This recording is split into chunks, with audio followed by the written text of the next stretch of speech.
Vous êtes manager et vous devez mener des entretiens. Pas forcément évident quand on vous a jamais formé à ça et que c'est pas votre métier. Vous avez de la chance, aujourd'hui, je vous livre 4 conseils clés pour mener des entretiens comme un pro. PS à tous les RH qui passent par ici et qui ont des managers qui recrutent, n'hésitez pas à leur transmettre la vidéo. Ça vous empêchera d'avoir des sueurs froides en comité de recrutement. Conseil numéro 1, clarifiez le poste avant d'ouvrir la porte. Avant même de voir un candidat, manager et RH, faites un brief pour poser le cadre du poste ensemble. Définissez la mission principale, quelques objectifs du poste et surtout, listez 5 compétences indispensables, quelques compétences aussi bonus, mais également les 3 qualités humaines clés pour la vie en entreprise. Plus c'est clair pour vous, plus l'entretien sera fluide et vos réponses aussi.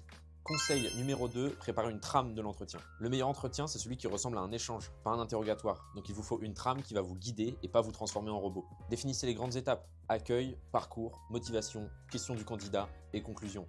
C'est un peu comme une recette de cuisine, c'est simple mais c'est efficace. Choisissez une question par critère évalué. Critères indispensables, critères bonus, soft skills, hard skills. Prévoyez un espace pour noter vos observations, mais que du factuel, pas vos impressions du moment. Pas de sympa, bon feeling, pensez surtout à il illustre, il explique, il oublie, ce genre de choses.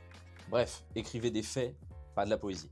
Conseil numéro 3, pendant l'entretien, creusez les réponses. La première réponse que vous donne un candidat, c'est souvent la bande-annonce. C'est sympa, mais on veut voir le film en entier. Alors n'hésitez pas à poser des questions. Comment? Pourquoi?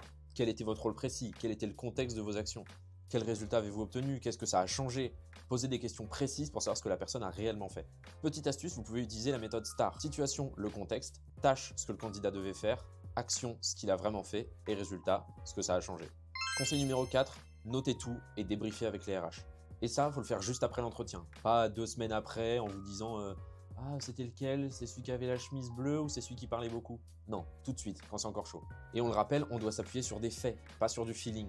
Pas de ah, je le sens bien ou il avait une bonne vibe. On reste carré. Il faut des preuves, pas des intuitions mystiques. Et on débriefe tout de suite avec les RH pour une décision solide et argumentée. Et voilà, avec ces quelques réflexes, maintenant vous pourrez gérer vos entretiens comme un pro. Pour aller plus loin, on vous a préparé une petite checklist que vous retrouverez directement en commentaire. Et avec ça, vous aurez droit à une petite grille d'évaluation prête à l'emploi. Elle est pas belle la vie? Allez, à bientôt!